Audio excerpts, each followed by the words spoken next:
महिलाओं पर होने वाले अत्याचार को रोकने के लिए सिखाया जा रहा है कानपुर में सेल्फ डिफेंस। क्या है इस संस्था की कार्यकारिणी, देखिए पूरी रिपोर्ट फिरोज अहमद के साथ कानपुर से न्यूज दर्पण के लिए। दोनों में बराबर की समानता देखना होगा। दोनों को बचपन से शिक्षा देनी होगी। बेटे को भी सारा काम आना चाहिए, बेटी को भी कार के काम आने चाहिए। जब तक बचपन से ये चीजें बच्चों में नहीं डाली जाएंगी तो आगे वही चीजों में दिक्कत होती है। उनको बच्चे जो बेटे जो बड़े होते हैं उनको लगता है हम घर के मालिक हैं, और जो हमारी बहन है, जो हमारी पत्नी है, वो हमारी सबॉर्डिनेट है, हम उसके ऊपर अपना शासन कर सकते हैं। तो बचपन से ही ये जो बराबर की भागीदारी करनी होगी। जब जेंडर इक्वलिटी आएगी तब धीरे धीरे ये सारी समस्याएं होंगी।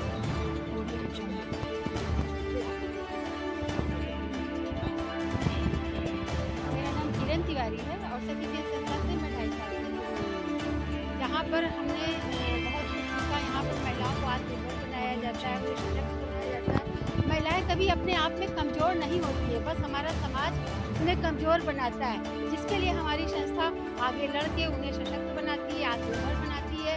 महिलाओं को हमारे यहाँ प्रशिक्षण दिए जाते हैं ताकि वो कमज़ोर ना बने और स्वयं सशक्त बने और अपनी बस्तियों में जाके महिलाओं को भी सशक्त बनाए।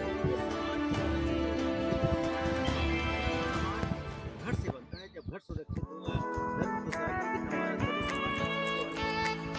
देखिए, ये समाज जो परिवार से ही, आप जो कह रहे हैं कि परिवार से ही हमारे यहाँ महिलाओं के साथ हिंसा होती है। जब हम अपने परिवार में पुरुषों को ये पता होगा कि ये महिलाएं हैं और ये किसी से कमजोर नहीं होती हैं, महिलाओं के साथ उत्पीड़न नहीं होना चाहिए।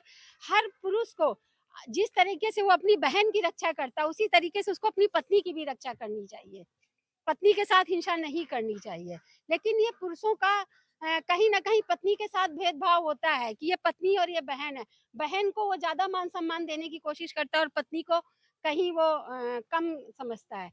आपने बताया कि पुरुष जी। पुरुष चाहे वो बेटा हो, चाहे भाई हो, पुरुष की परिभाषा होती है कि चाहे माँ की नहीं मानेगा तो वाइफ परेशान होगी, दुखी होगी, या वाइफ की मानेगा तो बहू परेशान होगी। उसके बारे में क्या कहना है?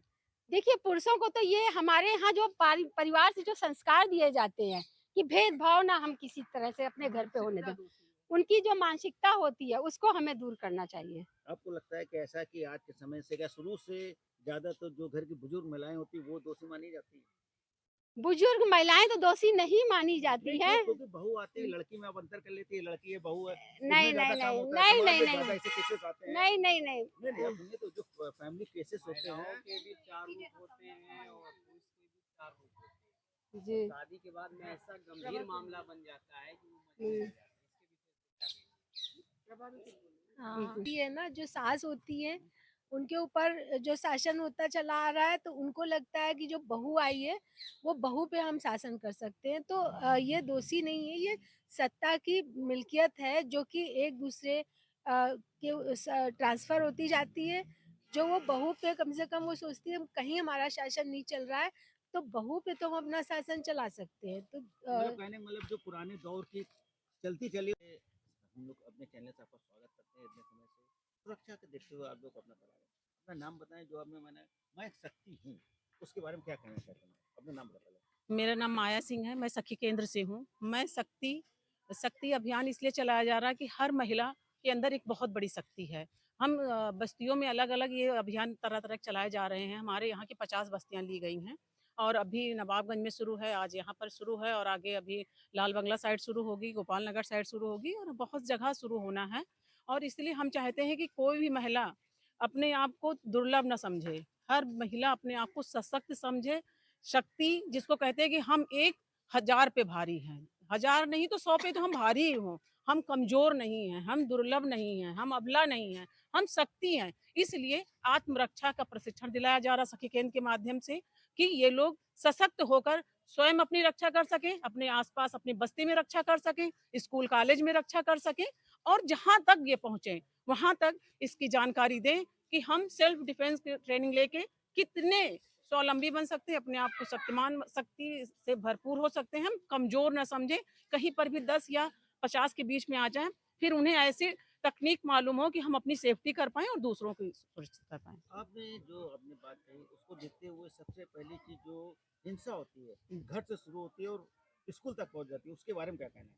मैं यही कहना चाहूँगी कि हर महिला और हर लड़की, हमारा यही कोशिश है कि 15 साल से लेके 45 साल तक के लोगों को आत्मरक्षा की प्रशिक्षण दिलाना, जिससे कि वो अपने सुरक्षा के बारे में जागरूक होंगी तो जब घर से हमारी ज़्यादातर घरों से ही हिंसा शुरू होती है। घर में, मोहल्ले में, परिवार में, कॉलेज में, कहीं पर महिलाएँ जहाँ काम करें, कहीं सुरक्षित नहीं हैं। जब अपने आप में वो इतना सशक्त हो जाएँगी, तो अपनी सुरक्षा स्वयं कर लेंगी। एक पुरुष उनका कुछ नहीं बिगाड़ पाएगा। अगर उन्हें ये जानकारी है कि हम अपने बचाव स्वयं कर सकते हैं। एक पुरुष आता है, उन्हें टेक्निक मालूम है कि हम एक उँगली से उनको बेहोश कर सकते हैं या हम उनको आघात पहुँचा सकते हैं, तो वो पुरुष उससे घबराएगा।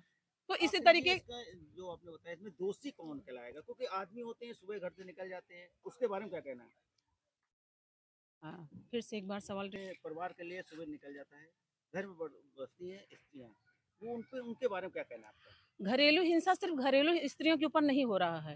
घरेलू हिंसा जो बाहर जाके काम करती हैं, जो बहुत बड़े-बड़े अधिकारी हैं, डॉक्टर हैं, डीएम हैं, हमारे संस्था में एक ऐसे-ऐसे हस्ती आती है, जिनके बारे में हम आपको बता दें तो आप सब एकदम भौचक्का रह जाओगे। उनके ऊपर भी घरेलू हिंसा होती है। नहीं, इसका आखिर दोषी कौन है? ये इसका दोषी हमारा समाज है, क्योंकि हमें लड़की और लड़के दोनों में बराबर की शिक्षा देनी होगी कि वो अपनी बहन की तरह ही और अन्य महिला का भी वो सम्मान करें और उसको समझ पाएँ।